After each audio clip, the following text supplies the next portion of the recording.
Bienvenida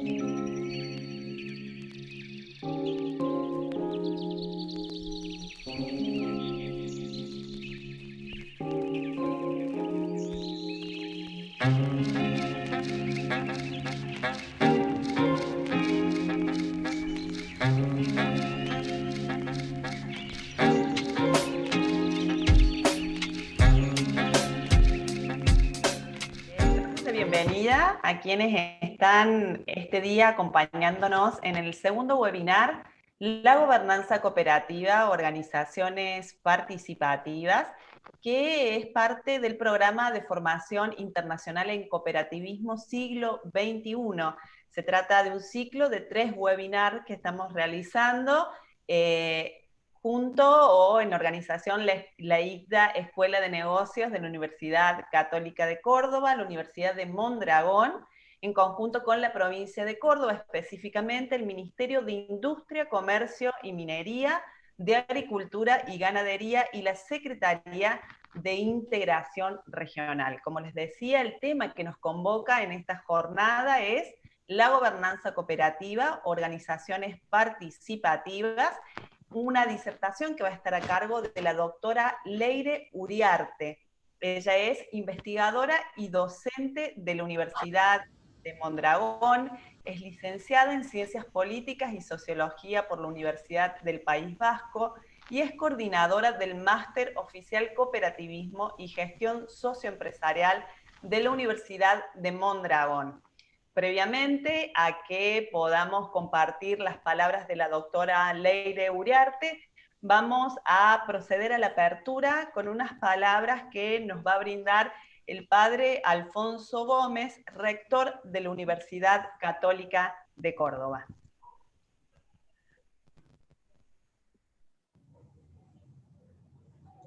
Padre, cuando usted quiera.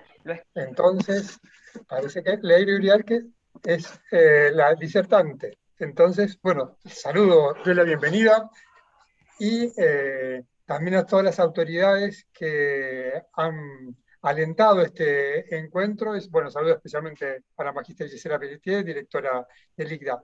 Participantes, para mí es un gran gusto darle la bienvenida por la certeza que espero compartir con ustedes acerca de la pertinencia de la cultura cooperativa para generar bienestar y progreso sostenido. Tal certeza se basa en hechos, como son las muchas cooperativas que ustedes concretan con su esfuerzo comprometido. Y con una confirmación que sale de la doctrina social de la Iglesia, y permítanme compartir una cita al respecto del Papa San Juan XXIII. Dice así: quienes forman parte de la empresa deben ser conscientes de que la comunidad en la que trabajan representa un bien para todos, y no una estructura que permite satisfacer exclusivamente los intereses personales de algunos. Solo esta conciencia permite llegar a construir una economía verdaderamente al servicio de la humanidad y elaborar un proyecto de cooperación real entre todas las partes de la sociedad. Un ejemplo muy importante y significativo en la dirección indicada procede de la actividad de las empresas cooperativas.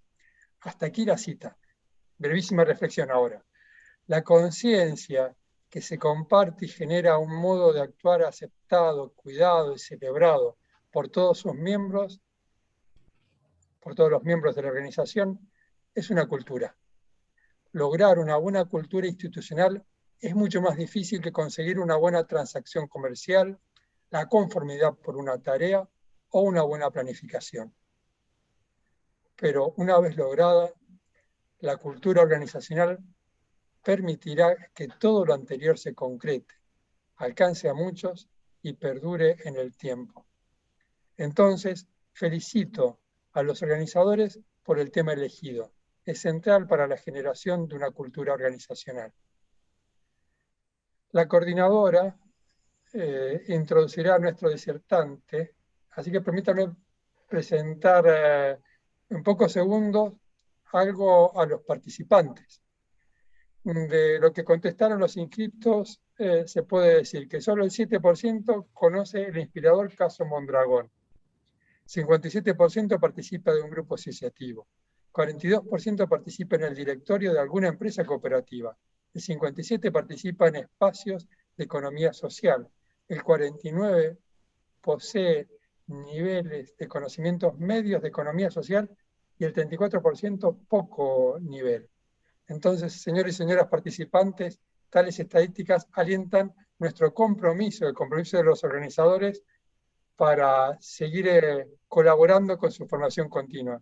Y finalizo mi bienvenida deseándoles un encuentro con mucho fruto, que podamos generar nuevas iniciativas de apoyo a las cooperativas tan importantes para el crecimiento del empleo de calidad y la paz social. En nombre de la Universidad Católica de Córdoba, me despido con un hasta siempre.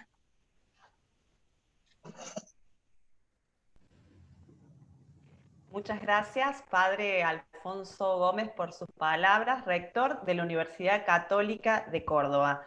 Ahora también va a brindar unas palabras de apertura de este segundo webinar el magíster Eduardo Acastelo, ministro de Industria, Comercio y Minería de la provincia de Córdoba. Lo escuchamos. Querido Padre Alfonso, autoridades de la Universidad de Mondragón, Gisela Meritier, a todos los que integran este importante acontecimiento que estamos gestando entre la Universidad de Mondragón, la Universidad Católica Linda de Argentina. Bueno, me encuentro en un pequeño pueblo del interior visitando una fábrica, una empresa, pero justamente lo que estábamos rememorando recién con el equipo de trabajadores y empresarios es que este pueblo que se llama Ticino, que está dentro de la provincia de Córdoba, tiene un movimiento cooperativo como 207 pueblos, y las cooperativas de producción, las cooperativas de servicios, las cooperativas de trabajo, movilicen a toda la comunidad y que logren el pleno empleo. Y eso es una experiencia muy importante que trata de emular la experiencia de Mondragón, que es sin duda la experiencia universal que todos miramos y todos tratamos de respaldarnos desde el punto de vista de no solo de la academia, sino también de la experiencia práctica.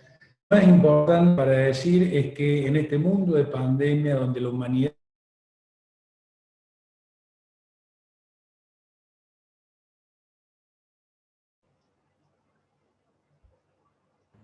se entrecortó la comunicación, vamos a esperar un segundito. Luz, si querés darle paso. Estábamos escuchando al magíster Eduardo Acastelo, ministro de Industria, Comercio y Minería de la provincia de Córdoba. Bueno, ha habido un inconveniente técnico, pero en la medida que él se reconecta podemos dar paso a las palabras también de apertura de Joaquín Díaz Arzuaga.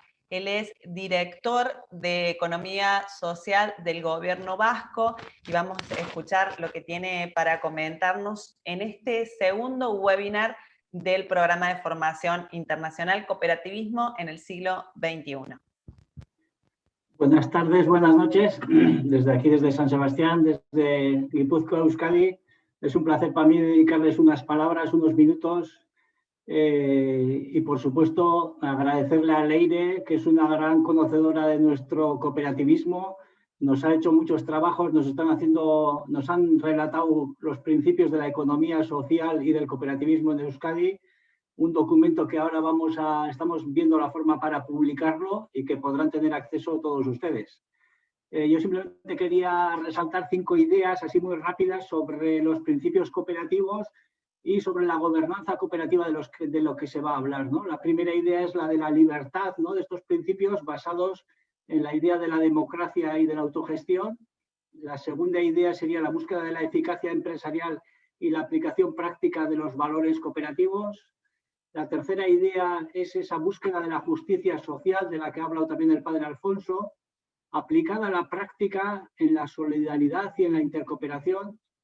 La cuarta idea, la transformación social, principio que trasciende de la cooperativa a la sociedad, en conceptos como la distribución de la riqueza, que tienen que ver con el reparto de los fondos, la democracia, la intercooperación, la solidaridad y el trabajo digno. Y la quinta idea es el valor, el protagonismo y la centralidad de las personas en todos los procesos y que tienen que ver con la educación, la madurez y la responsabilidad. Bueno, son ideas así como resumidas, de las cuales también nos han hablado Leire en el relato de la economía social que nos han hecho en este documento, al que tendrán acceso en próximos tiempos, en próximas fechas. Y simplemente el reto de todo esto es desarrollar y transmitir todos estos principios a todas las personas, a todas las cooperativas y a la sociedad en general, ¿no? Y nada, simplemente termino y agradecerles estos momentos. Muchísimas gracias, Joaquín Díaz Arzuaga, director de Economía Social del Gobierno Vasco, que nos está acompañando en esta instancia formativa del Programa de Formación Internacional y este ciclo de webinars que estamos haciendo sobre cooperativismo en el siglo XXI. No sé si por allí estará Eduardo Acastelo para continuar con sus palabras de apertura. Mientras tanto, también queremos agradecer la presencia de Sara Pagola Aispiri, quien es delegada del País Vasco para Argentina y el Mercosur.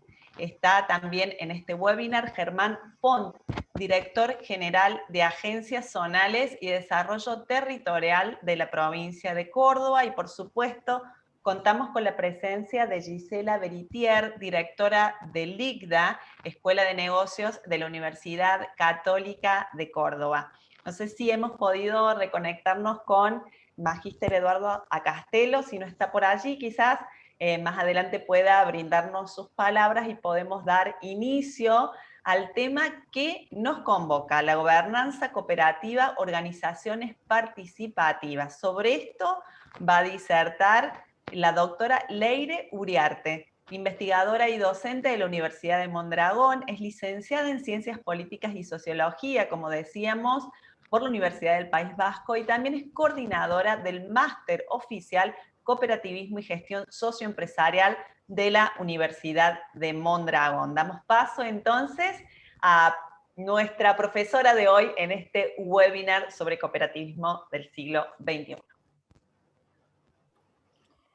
Hola, buenas tardes, bienvenidas y bienvenidos a todos a esta webinar. Gracias, Luz. Si me permitís, voy a compartir pantalla con la presentación.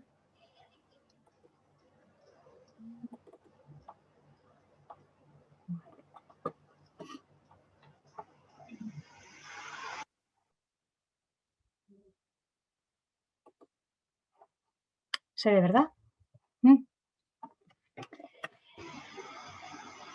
Perfecto. Bueno, pues bienvenidas, buenas tardes, buenas noches aquí en el País Vasco. Bueno, el tema de hoy, el tema que nos convoca es la gobernanza cooperativa, ¿no? Organizaciones participativas, y uniendo un poco, ¿no? A uno de los retos que planteaba mi compañero Aitzol Loyola en la webinar de la semana pasada, ¿no? Sobre la experiencia cooperativa de Mondragón, y que hacía referencia a la innovación del modelo de democracia cooperativa. Sí. Entonces, antes de entrar en la cuestión de la innovación del modelo de democracia cooperativa, me gustaría compartir con vosotras y vosotras pues, algunas ideas y reflexiones en torno a la idea de democracia empresarial, ¿sí? Porque eso es una cooperativa, ¿no? Una cooperativa es una empresa democrática, y como empresa democrática pues tiene un modelo de gobierno propio.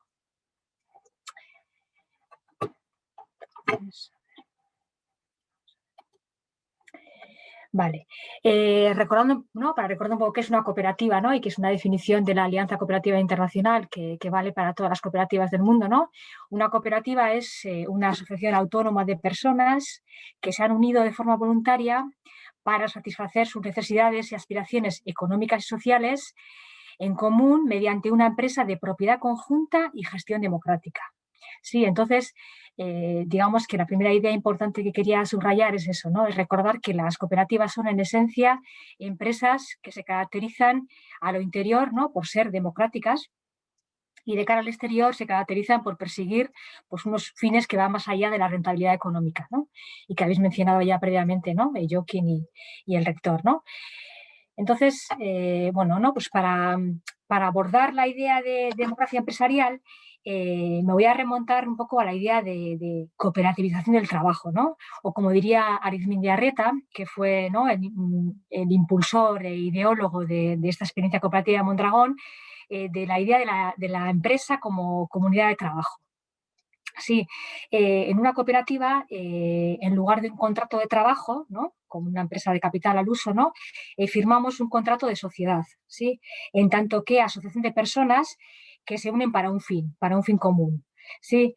La empresa cooperativa, entonces, es una comunidad integrada por personas que unen sus fuerzas para buscar conjuntamente soluciones a los problemas que le afectan, ¿no? Y este es el sentido de autogestión, ¿no?, de personas que se juntan para resolver problemas de forma conjunta, creando una empresa autogestionada y democrática, ¿sí?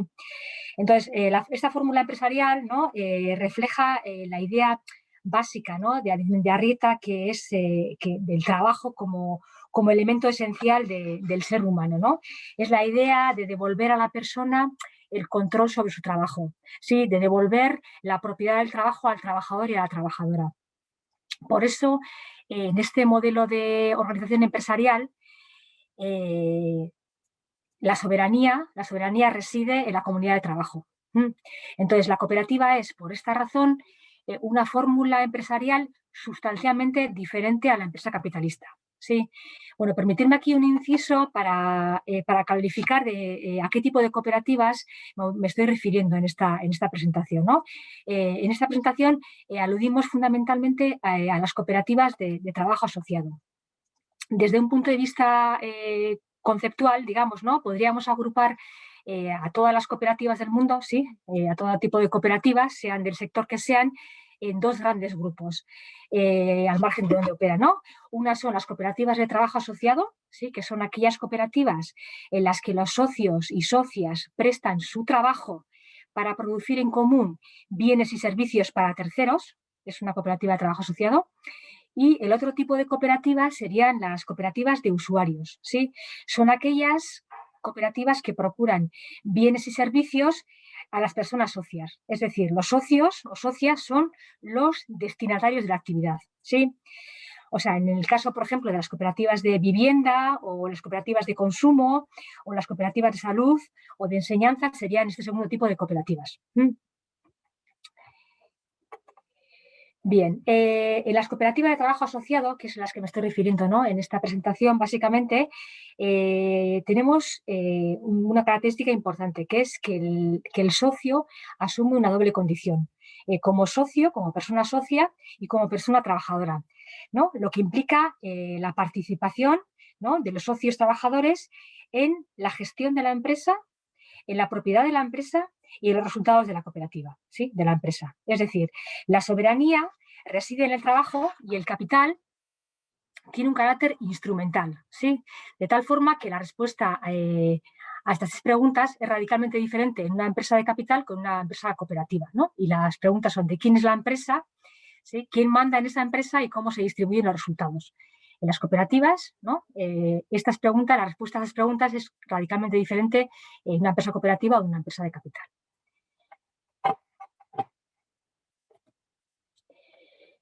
Bien, entonces, una de las características singulares, ¿no?, de las cooperativas que conforman el Grupo Mondragón es que integran la figura de socia trabajadora, no únicamente las cooperativas de trabajo asociado que he mencionado, ¿no?, las cooperativas industriales o de producción de bienes y servicios, sino que también integran la figura de socio de trabajo en las cooperativas educativas, en las cooperativas de consumo, en las cooperativas agrarias o de crédito, ¿sí?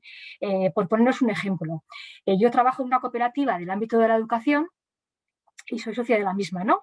Esta cooperativa es la Facultad de Humanidades y Ciencias de la Educación, ¿sí? En nuestra facultad tenemos tres tipos de socios. Por un lado están los socios de trabajo, ¿sí?, somos los profesores, investigadores, pero también el personal de administración o el personal técnico o de mantenimiento que trabaja en nuestra facultad.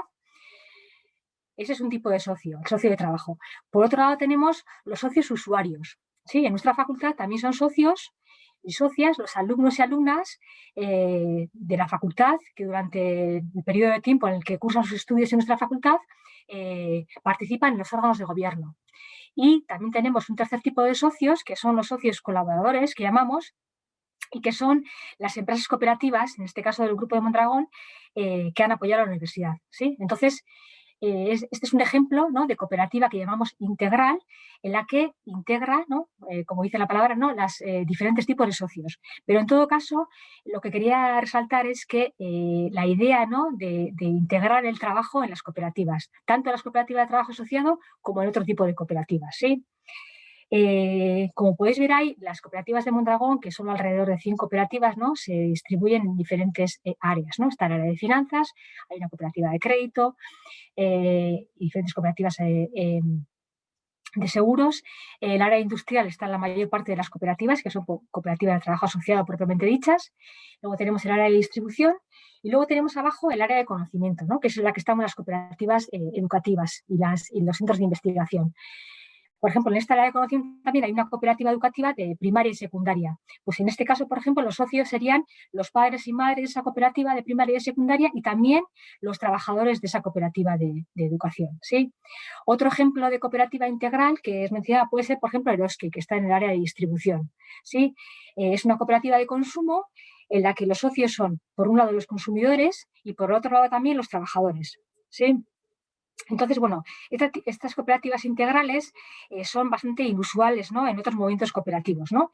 Y lo que permiten es una mayor implicación e integración de los diferentes tipos de socios o agentes, ¿no?, o grupos de interés, diríamos, que forman parte del proyecto cooperativo.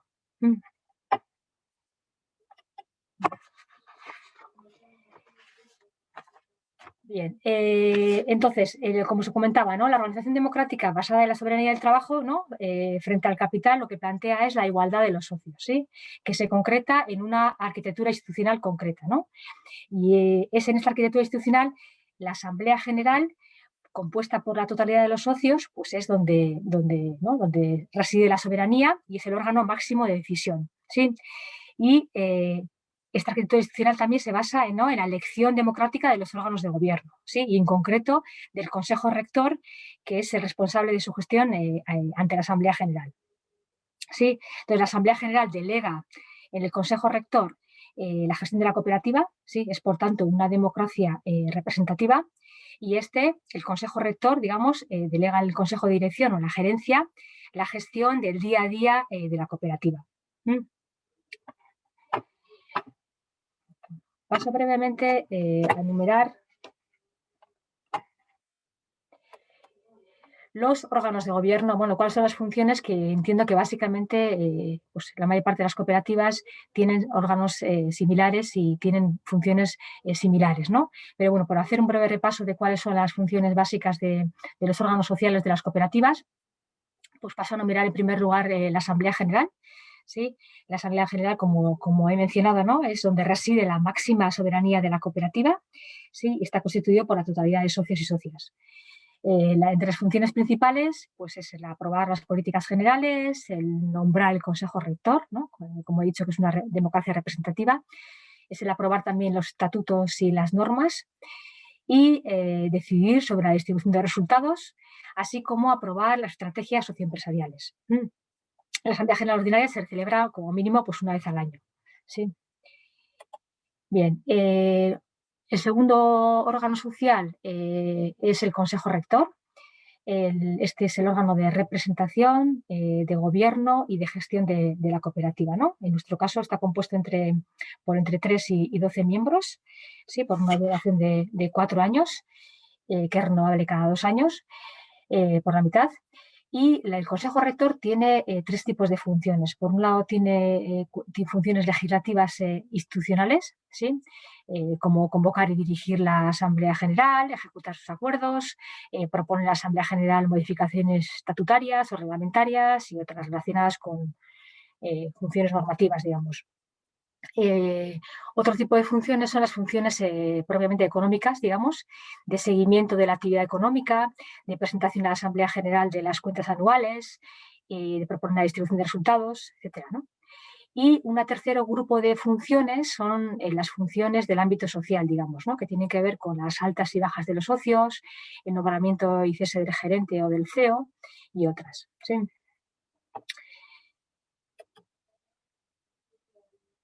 Bueno, el tercer órgano social que menciono es el Consejo Social, ¿no?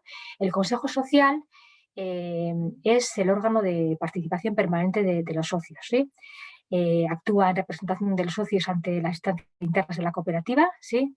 Es un órgano cuyas funciones son asesorar, sobre todo asesorar, informar y realizar la negociación en temas sobre todo sociolaborales, ¿no? Y de control social. Sí, el número de miembros de consejo varía en función del número de socios que hay en una cooperativa y bueno, todos los socios son elegibles y electores de este consejo y a diferencia del consejo rector, los miembros del consejo social se eligen por ámbitos de trabajo, por áreas, digamos, y son ratificados por asamblea, igualmente. Y por último, mencionar la comisión de vigilancia, ¿no? La comisión de vigilancia pues, es la encargada también es elegida por la Asamblea General y es la encargada de realizar el control y la auditoría contable de la cooperativa, ¿no? Y también de fiscalizar fundamentalmente el cumplimiento de los acuerdos y de los procesos de elección de las Asambleas Generales.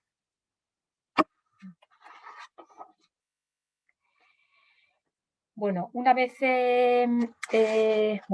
he hecho una breve descripción de lo que, ¿no? En qué consiste la democracia cooperativa y, ¿no? Y cómo se, ¿no? y cómo se plasma en una arquitectura institucional concreta, voy a pasar un poco a mencionaros brevemente, ¿no? Cuáles son los retos, sí, los retos que tienen las cooperativas, en nuestro caso las cooperativas de Mondragón, sí, en torno a la democracia cooperativa, ¿no? Digamos que esta arquitectura que os he mencionado, ¿no? Es una arquitectura definida y normativizada, sí, que se ha mantenido básicamente intacta durante los últimos 60 años, ¿no? Desde las primeras cooperativas que se crearon en los años 50 hasta hoy día, ¿no? Entonces, bueno, pues esta arquitectura institucional se enfrenta a retos que tienen derivados básicamente, ¿no? Del dimensionamiento y de la complejidad de las cooperativas, ¿no? El gran dilema que tienen las cooperativas de Mondragón a día de hoy pues es conjugar, ¿no? La práctica de la democracia empresarial, ¿sí? Con la eficiencia empresarial, ¿no? O sea, las cooperativas de Mondragón, como os mencionaba mi compañero, ha dicho la semana pasada, ¿no? Son cooperativas que desde el inicio han asumido que la eficiencia empresarial es una condición sine qua non para el éxito del proyecto socioempresarial, ¿no? Entonces, bueno, pues en un contexto de mercado, ¿no? Muy competitivo y muy volátil, ¿no? Pues el mantener, ¿no? El conjugar esa democracia con la eficiencia empresarial, pues es un reto que tenemos, ¿no? Entonces, los retos que enfrentan las cooperativas en términos de gobernanza en sentido de buen gobierno cooperativo, y con buen gobierno cooperativo pues nos referimos a eso, ¿no? A cómo hacer un gobierno eficiente y acorde también con los valores cooperativos, ¿no? Es el reto. Entonces, como veis en pantalla, pues ahí son número 4 retos, ¿no? Que voy a pasar un poco a desglosar uno a uno, ¿no? El primer reto tendría que ver un poco con la relación entre los órganos y el colectivo de socios, ¿no? Uno de los aspectos que creemos que, ¿no? A cuidar de la gobernanza cooperativa es precisamente la relación esta, ¿no? Entre el colectivo de socios y los órganos sociales, ¿no? Los órganos de representación de los socios. Es un hecho que en las cooperativas, ¿no? El protagonismo de las decisiones recae sobre un número reducido de personas, ¿no? Las decisiones más importantes pasan por la Asamblea General, pero después, ¿no? Como es una democracia representativa, las decisiones del día a día pues pasan a un grupo más reducido de personas, ¿no? Lo cual afecta a lo que es la implicación del resto del colectivo, ¿no? A esto hay que sumar la tendencia a veces, ¿no?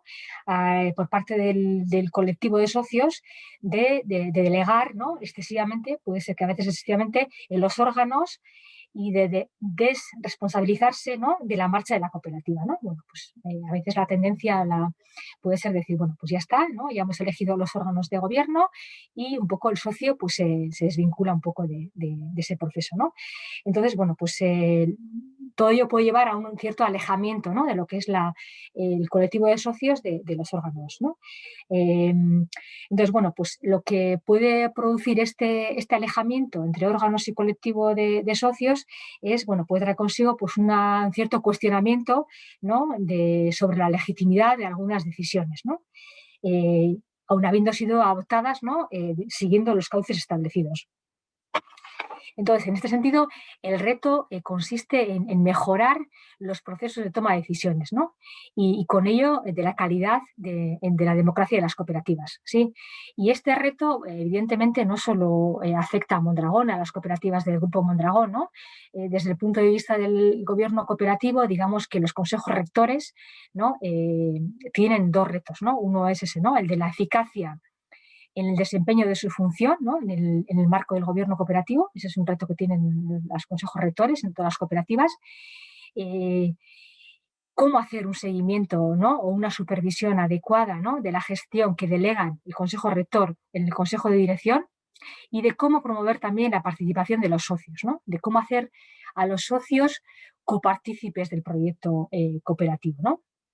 Y de ello pues, depende en gran medida la legitimidad, ¿no?, su legitimidad como representantes de los socios. Entonces, todo ello se relaciona, pues eso, ¿no?, también con la cuestión, ¿no?, básica, ¿no?, de la elección de los miembros de los consejos rectores, ¿no?, y de cómo combinar, qué estrategias poner en marcha, ¿no?, para combinar, por un lado, la representatividad, o sea, que estas personas elegidas, ¿no?, sean representantes de los socios, pero al mismo tiempo también su capacidad, ¿no?, que sean personas que tengan capacidad para responder y para abordar el reto que tienen como miembros del consejo rector.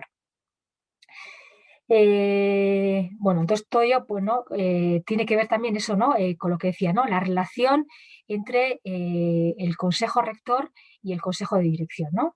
En este sentido, pues entre las disfunciones que pueden existir en el gobierno cooperativo, ¿no?, en un extremo podrían colocarse, ¿no?, una disfunción podría ser la de un consejo rector que delega totalmente en el consejo de dirección la gestión de la cooperativa, ¿sí?, y que limita su función, ¿no?, a la ratificación de las decisiones que previamente ha tomado el consejo de dirección, ¿sí?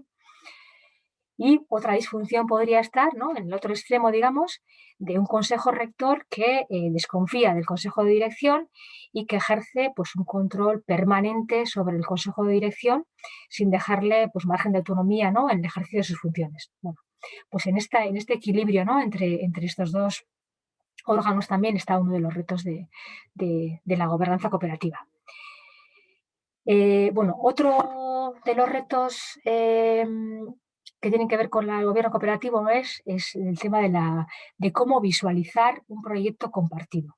Sí, y creemos que, bueno, que visualizar un proyecto compartido, ¿no?, entre todo el colectivo de socios, sí, en esa comunidad de trabajo que mencionaba al principio, ¿no?, es fundamental ¿no?, es uno de los aspectos nucleares del cooperativismo, digamos, ¿no? Si no hay una visión global del proyecto, ¿no?, pues un socio o socia trabajadora difícilmente puede dotar de significado o de sentido, ¿no?, a la función concreta que desempeña en su puesto de trabajo, ¿no? En ese sentido, pues es importante eso, ¿no?, la socialización en el colectivo de socios, ¿no?, de los principales procesos que atraviesan la vida organizativa, ¿no?, de la cooperativa, ¿no?, para alimentar ese sentido de pertenencia, ¿no?, y para visualizar un proyecto compartido. Y en todo ello juega un papel fundamental, como no puede ser de otra manera, ¿no?, pues la gestión de la información, ¿sí?, así como todos los aspectos y dinámicas que permitan poner en común pues, los aspectos nucleares, por ejemplo, de los planes estratégicos, ¿no?, y su vinculación con los objetivos a más corto plazo, ¿no? O sea, el visualizar, ¿no?, una estrategia a 2-3 años, ¿no?, con los objetivos más a corto plazo, ¿no?, del día a día que tienen la vinculación con el trabajo diario, ¿no? Entonces, la vinculación y ¿no?, que haya coherencia entre esos objetivos más estratégicos, que hayan participado, ¿no? También o coparticipado los socios en esa definición de ese proyecto estratégico, ¿no? Pues todo ello genera una visión compartida, ¿no? Y también la confianza del colectivo de socios en los órganos en los que delega ¿no? la gestión de la cooperativa. Entonces, lo que decía, ¿no? La puesta en marcha de espacios de comunicación, ¿no? entre órganos y socios para generar esa visualización compartida del proyecto socioempresarial, pues es muy importante, ¿no? Y todo ello genera un entorno de confianza entre órganos y colectivo de socios. Bueno, otro de los retos que apuntábamos es un poco el tema del alineamiento entre órganos. Alineamiento no es alienación, perdón, entre órganos, ¿no? O sea, cómo generar eficiencia y operatividad en la dinámica de los órganos y que los órganos estén ¿no? cohesionados y que tengan una visión compartida, ¿no? Porque es una disfunción típica también, ¿no? en algunas cooperativas, ¿no? que la dinámica de los órganos no tenga una visión alineada, ¿no? O sea, alrededor de un proyecto compartido, un proyecto socioempresarial compartido, ¿no? Entonces, la base, creemos que de este alineamiento entre órganos fundamentalmente se sostiene, ¿no? en la complementariedad de los órganos en el marco de un proyecto cooperativo compartido, ¿no? O sea, en ese sentido creemos que es importante, ¿no? que entre los órganos haya consenso en torno a la función y al rol que debe desempeñar cada órgano en la cooperativa. ¿Sí? Clarificar cuál es el ámbito competencial de cada uno de los órganos y cuál es su contribución desde su ámbito competencial al proyecto compartido, al proyecto conjunto. ¿Sí? Entonces, construir un marco de confianza mutua entre órganos no es factible únicamente en la medida en que cada órgano entiende y asume su rol en la cooperativa desde esta lógica, ¿no? O sea, entender cuál es tu lugar y cómo contribuyes desde tu lugar a ese proyecto socioempresarial compartido. Y aquí, pues, volvemos otra vez al tema de las estrategias de comunicación, ¿no? O sea, la comunicación entre órganos basada en la transparencia, pues juega un papel central en este sentido, ¿no? O sea, permite que cada órgano desempeñe su función desde el conocimiento integral de la realidad cooperativa y de esta manera ir trabajando una cultura de la corresponsabilidad entre órganos, ¿no?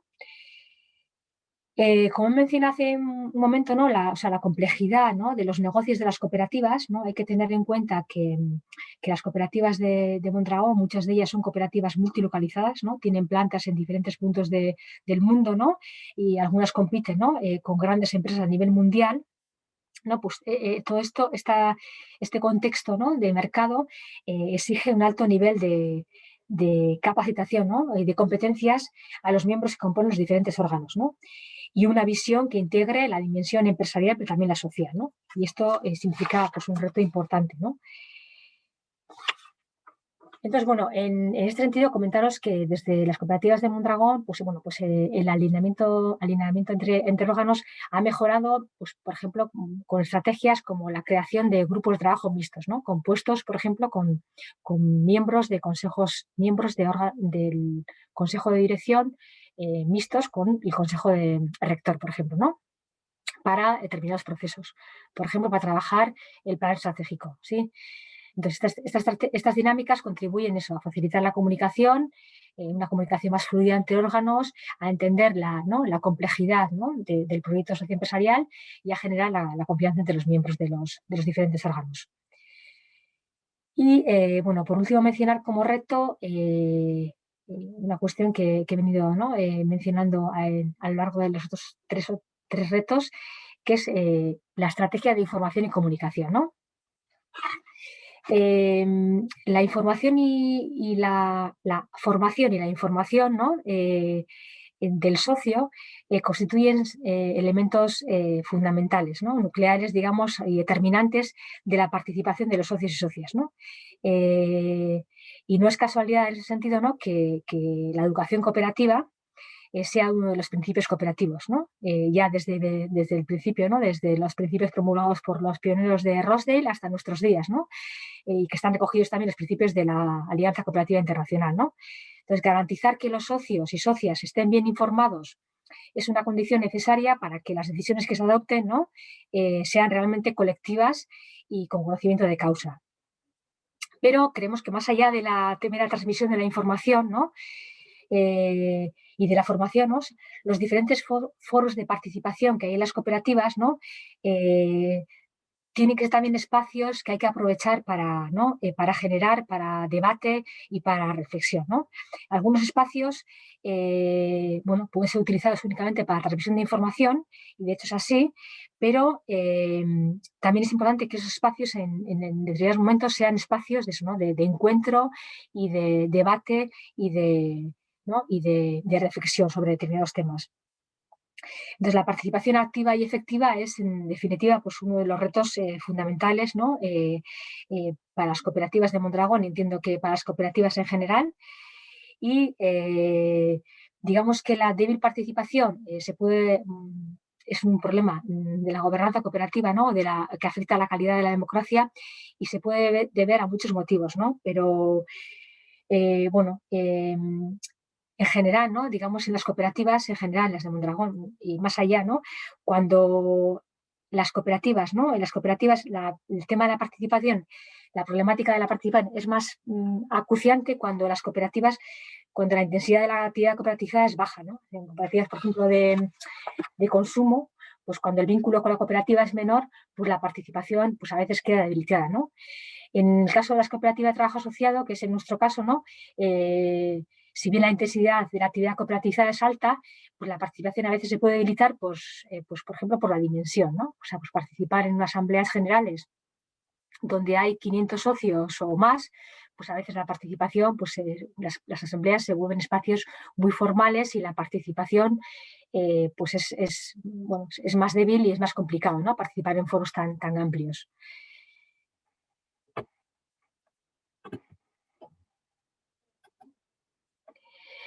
Bueno, como conclusiones y un poco recopilando algunas de las ideas que he venido trabajando en esta presentación, y para dar paso a las preguntas, si no ya vamos en la hora bastante adelantados, quería simplemente apuntar 3 conclusiones. Y bueno, la primera conclusión que quería apuntar es que, bueno, como, ¿no? Una idea que he venido subrayando a lo largo de la ponencia, y que es bueno, pues que la democracia es uno de los diferenciales nucleares de las cooperativas. ¿Sí? Otra segunda conclusión que quería subrayar es que, bueno, pues que innovar en el modelo de democracia cooperativa es fundamental. Es fundamental cuidar esto para garantizar la esencia cooperativa, ¿no? Y para generar un proyecto socioempresarial compartido. ¿Sí? Y para eso creemos que, o sea, la democracia, más allá de las estructuras, ¿no? Y de la arquitectura institucional que hemos visto antes, requiere de procesos, de dinámicas y también de una cultura, ¿no? Que garantice que haya una democracia de calidad. Y por último, bueno, pues comentar que la participación, ¿no? La participación en sí no se agota en la dimensión, digamos, societaria, ¿no? O en la dimensión democrática o institucional, ¿no? Que se deriva de la condición de socio y socia, ¿no? También se puede ampliar a la participación en el trabajo, en el puesto de trabajo, ¿no? Y para eso se requieren, además de una democracia cooperativa, se requieren de modelos de gestión participativos, ¿no? Que fomenten la autonomía y la autogestión de los equipos de trabajo, ¿no? De los trabajadores. Todo ello, pues, ¿no? Es lo que venimos definiendo como democracia integral, ¿no? O sea, la participación integral, ¿no? Digamos que es aquella participación que tiene que ver, ¿no? Con la participación en la propiedad, en los resultados y también en la gestión, ¿no? En todo caso, conviene aclarar que, ¿no? Que democracia y participación no es, bueno, son términos diferentes, ¿no? No significan lo mismo, digamos, ¿no? O sea, una empresa puede ser participativa porque fomenta la autogestión, ¿no? De los equipos de trabajo, ¿sí? Puede implantar modelos de gestión horizontales o participativos que están muy de moda, ¿no? Hoy en día, ¿no?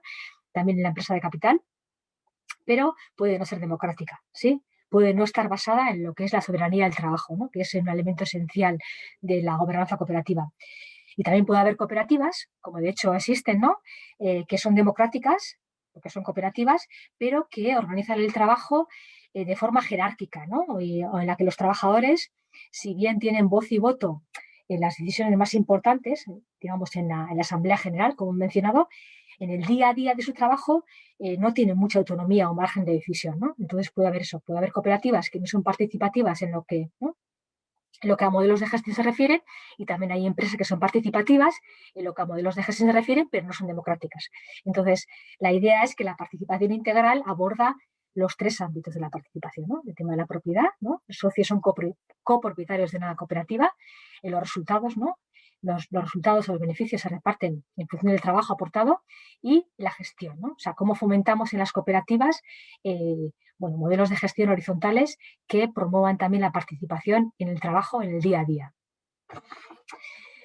Entonces, creemos que la participación en la gestión, ¿no?, combinada con la participación en la propiedad y los resultados, no solamente es más coherente con el modelo empresarial cooperativo, sino que además está demostrado que es más eficiente, ¿no?, en términos de rentabilidad económica y también en términos de satisfacción de los trabajadores.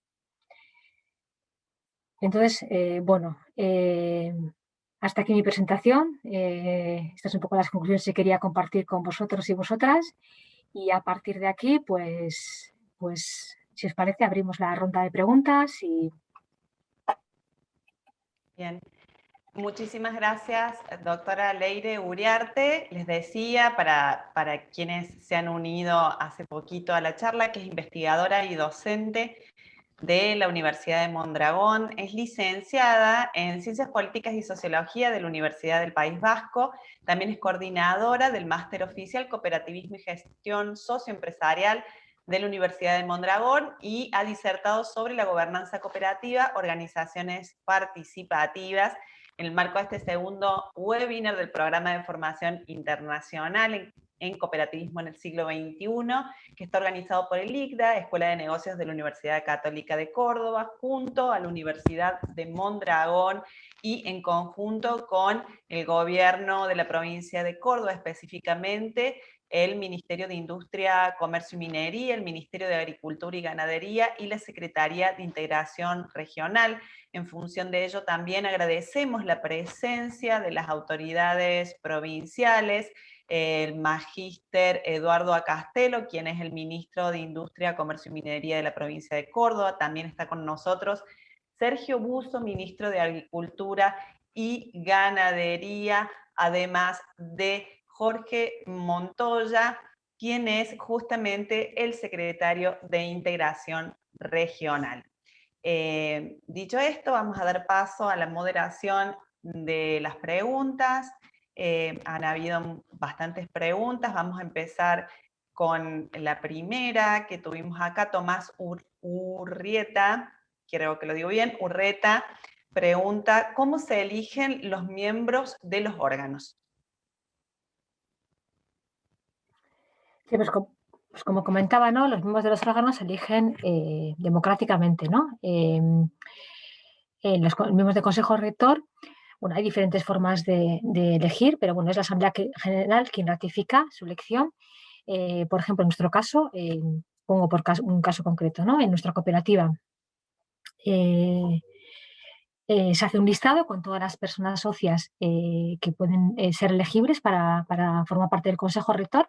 De esa lista, de la lista de socios, quedan fuera las personas que forman parte del Consejo de Dirección. En nuestro caso, los miembros del Consejo de Dirección no pueden ser miembros del Consejo Rector, y a partir de ahí se hace una votación. En una primera vuelta se eligen las 4 personas más votadas, es una lista de 4 personas las más votadas, y en segunda vuelta se eligen 2 personas. Es la forma de elección por ejemplo, en nuestro caso de eso, pero en todo caso es una elección democrática y luego la Asamblea General ratifica. Es el colectivo de socios quien elige los miembros de los órganos sociales. En el caso del Consejo Social se elige por áreas o por departamentos, digamos. Los socios eligen a aquella persona que les representa en su área de trabajo o en su departamento, ¿sí? En cambio, los miembros del Consejo Rector representan a toda la cooperativa. Bien. También preguntan, dice: me gustaría saber qué herramientas de comunicación recomiendan o conocen que sean prácticas y movilizadoras para generar participación activa de los socios que no forman parte de los órganos de gestión. Bueno, este tema, para quien preguntó, se abordará en el siguiente webinar, que es el martes que viene a las 16 horas, que son motivaciones para cooperar, cómo motivar al socio, bueno, todo eso va a estar allí.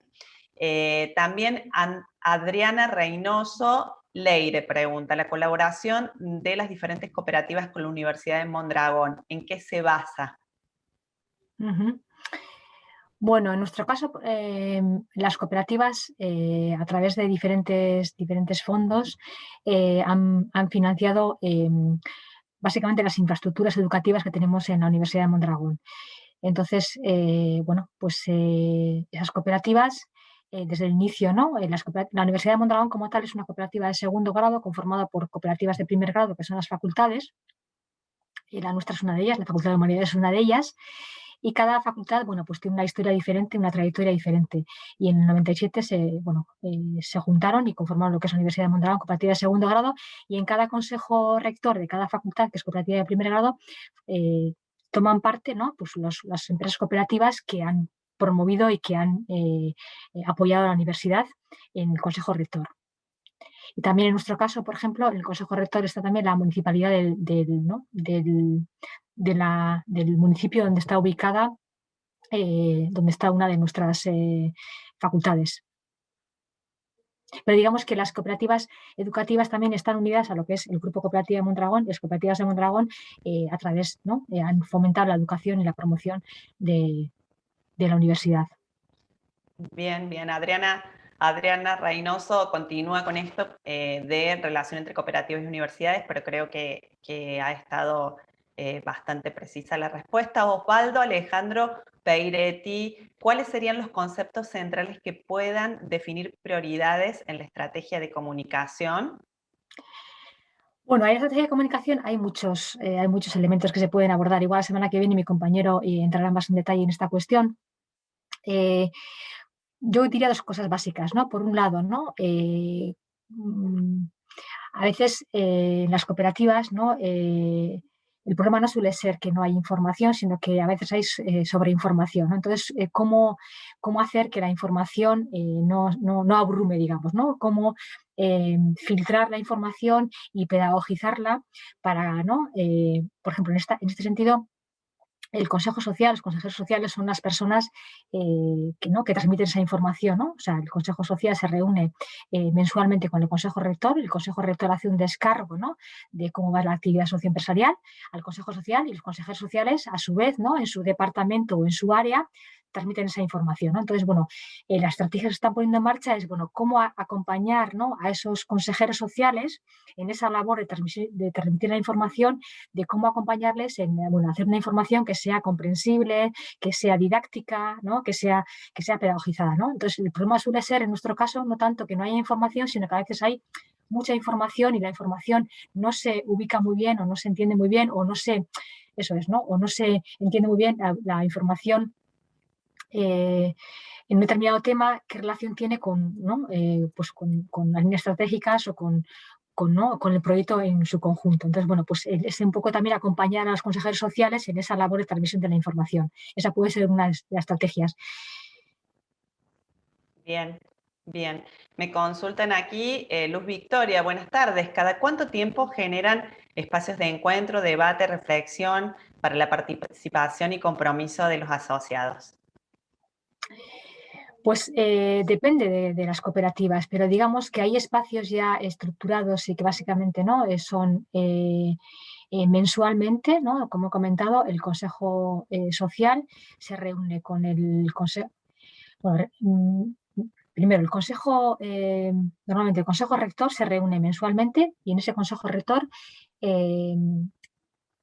participa el gerente o la persona, ¿no? El director general o la directora general, con voz pero sin voto. Entonces hay un descargo ahí mensual. Después, a su vez, una vez al mes, ese consejo rector se reúne con el Consejo Social, que es el órgano de representación ¿no? permanente de los socios, y también hace un descargo, ¿no? El presidente del Consejo Rector participa en el Consejo Social y ahí hace un descargo de la actividad. Y, a su vez, ese consejero después mensualmente, ¿no? Después de ese consejo social, en su departamento, en su área, hace lo que llamamos un consejillo, una reunión con sus colaboradores, con sus compañeros de trabajo, y ahí hace un descargo de la información que ha recibido en el consejo social a su vez. Digamos, eso es básicamente cómo funciona mes a mes la dinámica cooperativa. Y después puede haber procesos específicos en los que haya que abordar un tema en concreto, y en ese sentido pues se planifica una estrategia de cómo participar, ¿no? Por ejemplo, si hay que trabajar, yo qué sé, el plan estratégico, o hay que trabajar con pues un proyecto importante que puede tener la cooperativa, que puede ser, bueno, cómo conciliar la vida laboral y la vida personal, ¿no? Entonces, bueno, pues hay un grupo de trabajo que, entonces, o sea, ahí están las establecidas formalmente, digamos, y después están las extras que se van generando en función de las necesidades que hay en las cooperativas. Bien, bien. Preguntan, ¿cómo incluir a los jóvenes en los órganos de gobernanza de las cooperativas? ¿Cómo incluir a los jóvenes? Bueno, en principio no tengo el dato. Digamos que la base social de las cooperativas, pues hay personal de todas las edades, y no tengo el dato si los órganos de representación, por ejemplo, el Consejo Rector, en qué medida, bueno, pues refleja, ¿no?, la edad, digamos, o hay diferente, ¿no?, de la base social, digamos que, como mencioné antes, ¿no?, el ser miembro del Consejo Rector pues es una responsabilidad importante. No he mencionado, pero en las cooperativas las personas que están en el Consejo Rector normalmente no están liberadas, digamos que siguen manteniendo su actividad, la que venía manteniendo hasta entonces, ¿no?, en su puesto de trabajo, sea el que sea, y además tienen la responsabilidad de ser rectores, ¿no?, y por eso tampoco tienen, no tienen más ingresos, ¿no?, o no tienen ningún beneficio económico en ese sentido, ¿no?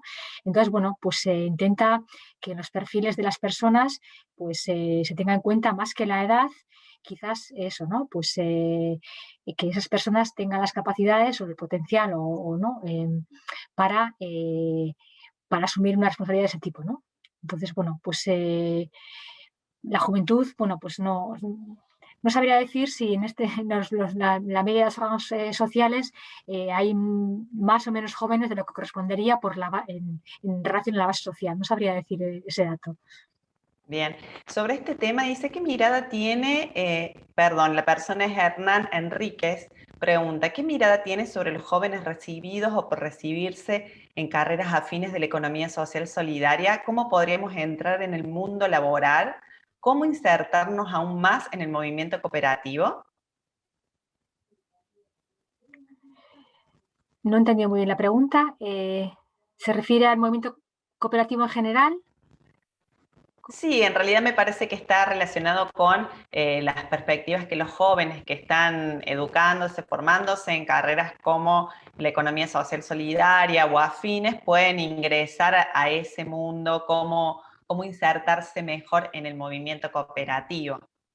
Hombre, yo creo que entiendo que ¿no?, está íntimamente relacionado, ¿no? Las personas que están adquiriendo competencias, ¿no?, de la economía social solidaria, que son competencias en gestión económica y social, ¿no?, de empresas o organizaciones de economía social solidaria, pues entiendo que son pues directamente está relacionado con el cooperativismo y con las cooperativas, ¿no? Las cooperativas son parte del movimiento de la economía social y solidaria, y entendemos que hay que adquirir competencias de gestión económica y social, ¿no?, para formar parte de este movimiento. Creo que están íntimamente relacionadas.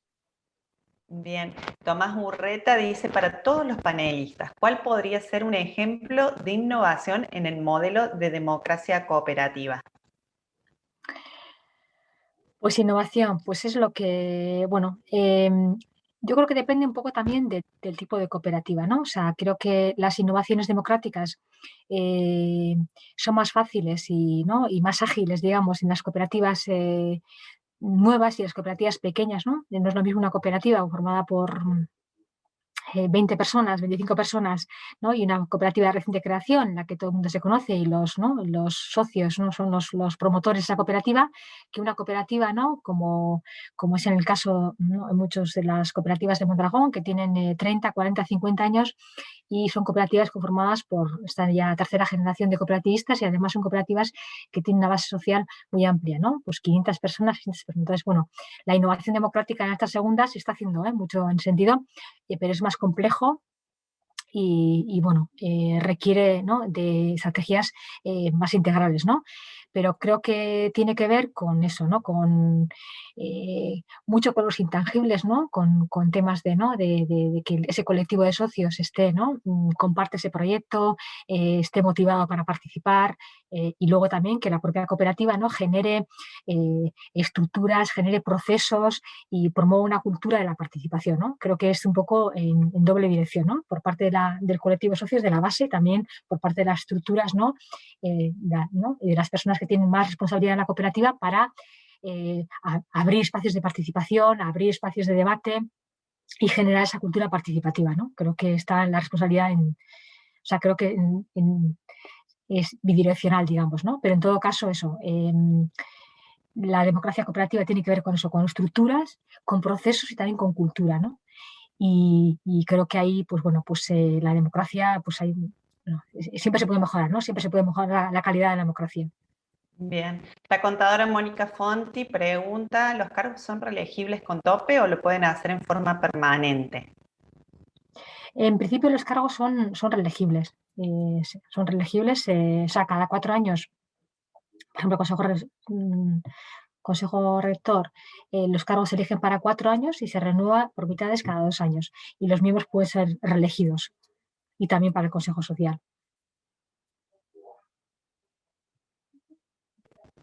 Pregunta Daniel Siles para todos los panelistas. Dice Leire, dices que hay cooperativas que organizan el trabajo de forma jerárquica, es decir, democráticas, pero no muy participativas. ¿Quieres decir con eso que sí hay cooperativas jerarquizadas con estructuras horizontales autogestionadas?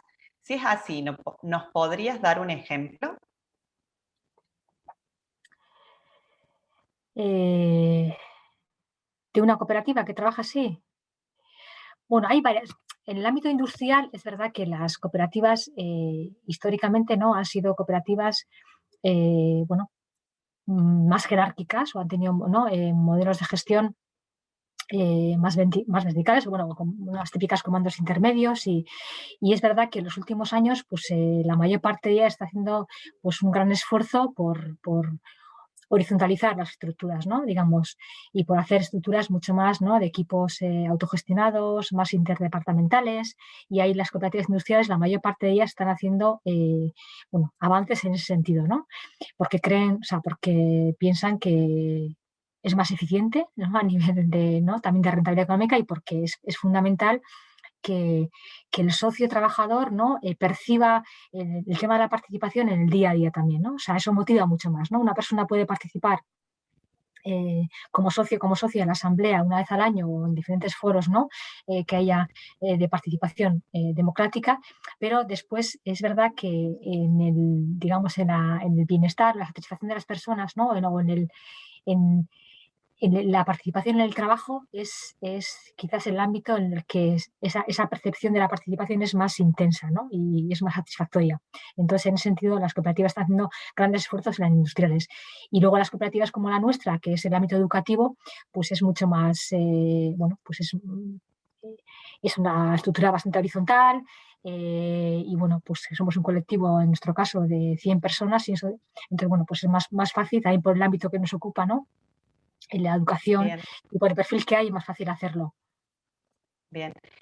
¿Cómo se puede resolver una situación cuando un consejo de una cooperativa se desvía de los principios y valores por los que se creó la misma? Preguntan. Cuando un consejo se desvía.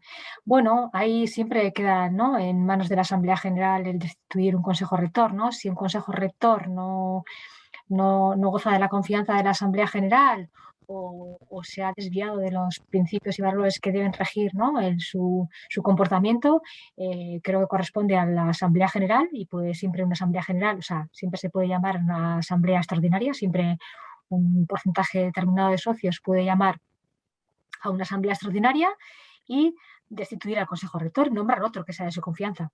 Creo que, como he dicho, ¿no?, la soberanía reside en la Asamblea General, el poder de decisión máximo está ahí. Entonces, si un Consejo Rector, que es un órgano de representación y de gobierno, no goza de la confianza de la Asamblea, creo que la Asamblea debería destituir y nombrar otro Consejo Rector. Bien. Pregunta Gustavo Bossi. ¿Cómo se garantiza la transparencia? Dice para todos los panelistas. ¿Cómo se garantiza la transparencia en la información cuando la misma gestión empresarial tiene información sensible que no puede ser compartida? Lo digo recordando la quiebra de Fagor.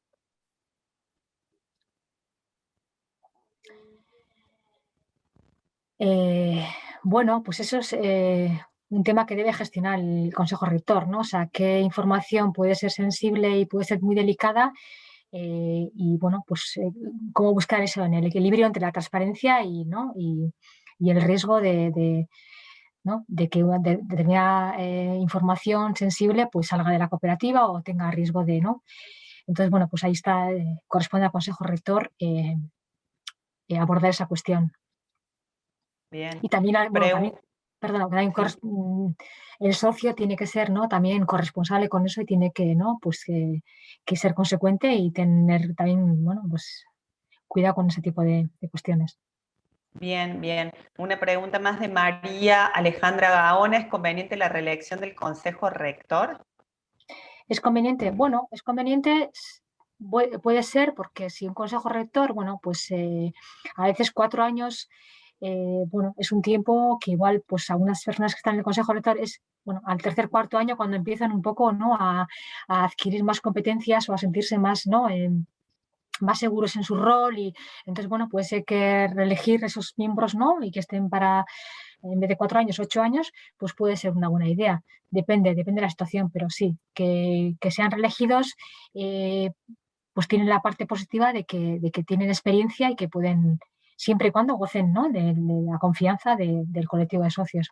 Pero sí, muchos consejeros, entiendo que rectores son reelegidos en muchas cooperativas. Por esa razón, entiendo. Bien.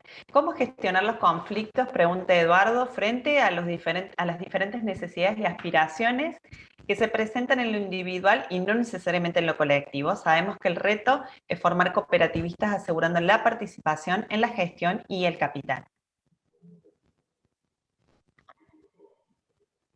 No sé si entiende muy bien la pregunta. ¿Cómo gestionar los conflictos? Gestionar los conflictos frente a las diferentes necesidades y aspiraciones que se presentan en lo individual y no necesariamente en todo el colectivo?